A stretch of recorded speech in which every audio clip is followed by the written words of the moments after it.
Assalamualaikum warahmatullahi wabarakatuh. Perkenalkan kami dari kelompok 6 dari kelas Parallel Computing B. Di sini kami akan membahas tentang resume, stencil, dan reduction, kemudian juga scan dan recurrence.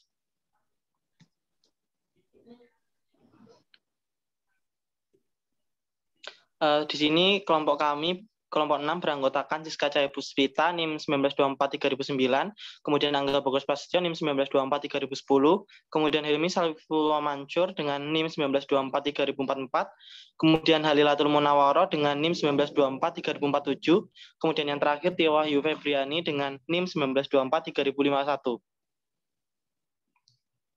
Pertama, stencil dan reduction. Stencil, seperti yang ditunjukkan pada gambar, fungsi diterapkan pada input dan satu set input tangga yang dipakai untuk menghasilkan output tunggal.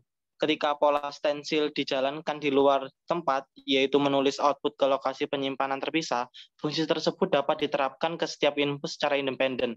Input dan output stencil pattern berjumlah sama. Kemudian selanjutnya yaitu reduction. Di reduction, merupakan suatu konsep yang serupa dengan map pattern, di mana sebuah fungsi akan diterapkan ke semua elemen yang ada. Gambar di atas merupakan penerapan reduction secara paralel. Reduction hanya akan menghasilkan satu output dari beberapa inputan. Berikut adalah implementasi stencil, di mana di sini adalah computer vision dalam main filtering sebuah gambar. Berikut adalah codingannya. Next.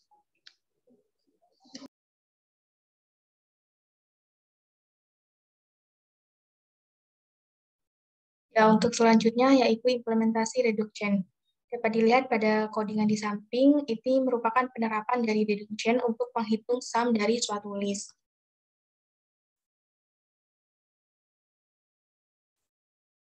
Kemudian tentang scan dan recurrence. Scan merupakan paralel scan adalah salah satu algoritma utama pemrograman paralel. Scan sering digunakan untuk parallel walk assignment dan resource allocation untuk mengatasi serangkaian masalah yang tampaknya sulit untuk diparalelkan.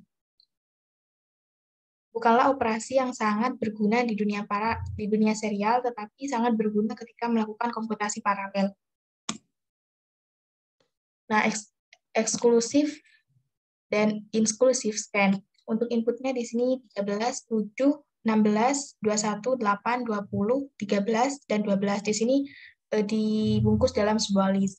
Dan untuk eksklusif scan outputnya sendiri yaitu 0, 13, 20, 36, 57, 65, 85, dan 98. Ini merupakan output dari sebuah elemen sebelumnya dan bukan elemen saat ini. Dan sedangkan untuk inklusif scan outputnya yaitu 13, 20, 36, 57, 65, 85, 98, dan 110. Dan untuk outputnya ini merupakan semua elemen sebelumnya dan elemen saat ini. Baik, untuk yang selanjutnya, scan dua algoritma pemindaian paralel. Hillis-Theo scan atau inklusif scan, formulasi pemindaian Hillis and Steele lebih efisien langkah daripada formulasi Blilotz. Lalu yang Blilotz scan atau eksklusif scan, formulasi pemindaian Blilotz lebih efisien kerja daripada Hillis dan Steele.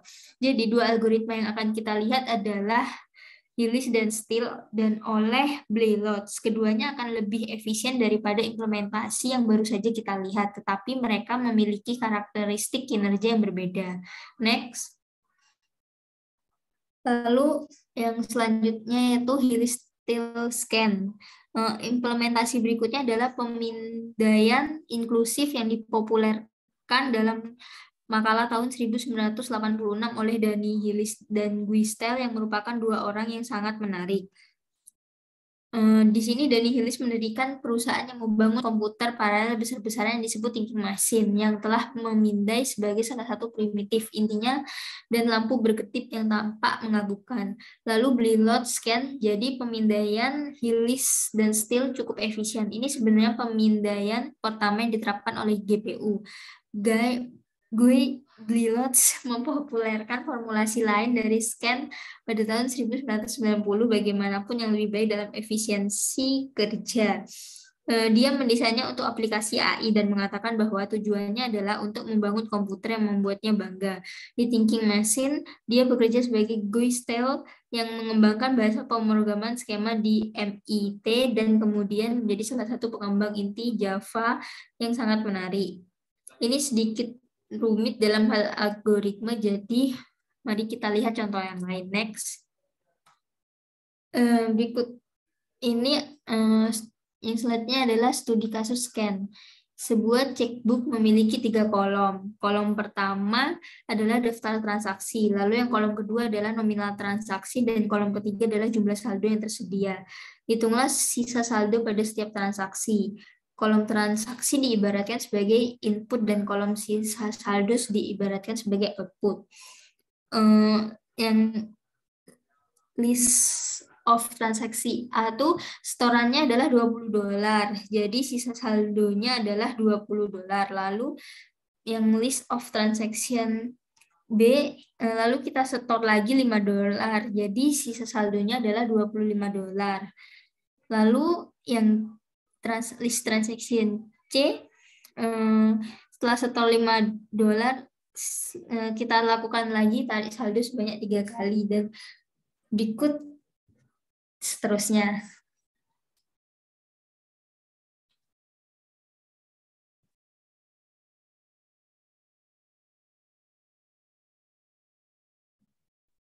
Oke, next. Nah, berikut ini merupakan implementasi scan di dalam dunia pemrograman. Bisa dilihat seperti gambar kodenya. Oke, next.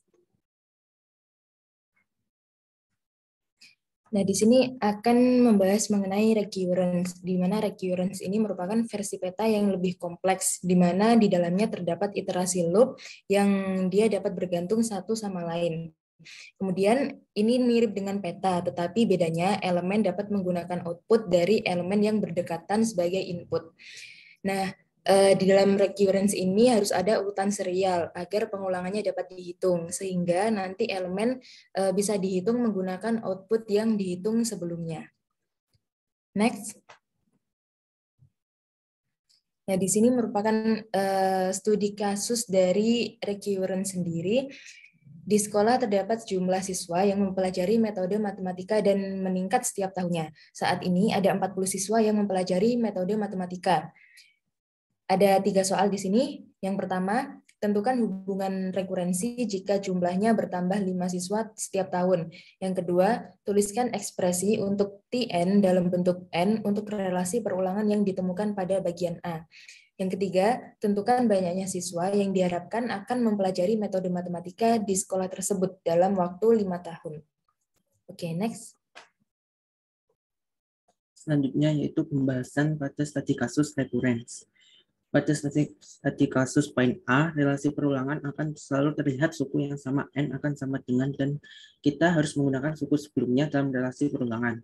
Jadi jika suku ini adalah Tn, suku sebelumnya adalah Tn dikurangi 1, maka suku yang baru ini akan sama ke istilah sebelumnya. Dan kemudian membaca pertanyaan mengatur hubungan perulangan. Jika jumlahnya bertambah 5 siswa setiap tahun, jadi jika ini 40, maka tahun depan menjadi 45. Karena bertambah 5, jadi kami menambahkan 5 ke term sebelumnya. Jadi jika ini adalah term 5, maka kami mengambil term 4 dan kami menambahkan 5 ke term tersebut. Kemudian untuk studi kasus B, untuk step 1, bukan dalam Tn-1 yang ada di dalamnya. Jadi term 1 akan sama dengan 40 siswa, dan term 2 akan sama dengan 45, dan term 3 akan sama dengan 50, dan term 4 akan sama dengan 55. Sekarang jika kita mengambil angka-angka 1, 2, 3, 4, dan 40, 45, 50, dan 55, dan kita akan menempatkan mereka sebagai gantinya, mereka membuat mereka X dan Y apa yang kita miliki di sini sebenarnya adalah kesamaan linear. Kemudian pada step 2, suku 1 sama dengan 40 dan suku 2 sama dengan 40 ditambah 1 kali 5 dan suku 3 sama dengan 40 ditambah 2 kali 5 dan suku 4 sama dengan 40 ditambah 3 kali 5. Dan kita dapat melihat ini sejalan dengan itu, jangan dibatalkan. Jadi sekarang lihat angka ini di sini, 1, 2, 3 itu 1 kurang dari angka ini di sini. Jadi ini sebenarnya N-1, itu N2, dan itu N-1. Selanjutnya pada step 3, dapat ditulis ulang bahwa sebagai istilah N sama dengan 40 ditambah N dikurangi 1 yang ada di minus 1 itu N-1 dan N-1 kali 5. Dan kemudian jika kita memperluasnya sedikit, kita akan mendapatkan 40 ditambah 5N dikurangi 5. Dan jika kita sederhanakan, kita akan mendapatkan 35 plus 5N sama dengan 10. Kemudian untuk studi kasus C, term 1 adalah sekarang, term 1 sama dengan sekarang, dan term 2 sama dengan dalam waktu 1 tahun. Jadi itu berarti jika kita ingin dalam waktu 5 tahun, itu tidak akan menjadi term 5, karena sebenarnya akan menjadi term 6. Kita bisa menggunakan salah satu dari format dari step 2 pada bagian B. Tetapi jika kita menggunakan rumus itu, kita harus melakukannya seperti 1, 2, 3, 4, 5. Kita dapat menggunakan rumus ini, yaitu rumus pada step 3 bagian B, karena ini jauh lebih cepat. Jadi 35 ditambah 5 kali 6 sama dengan 35 ditambah 30 yang sama dengan 65 siswa. Next. Selanjutnya yaitu implementasi recurrence dalam pemrograman. Implementasi recurrence-nya. Next.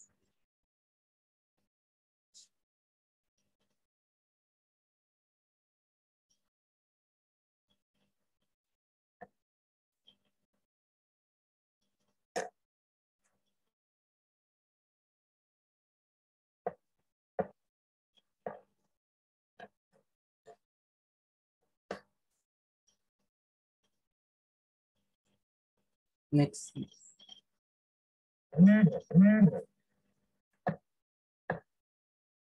Sekian, terima kasih. Wassalamualaikum warahmatullahi wabarakatuh.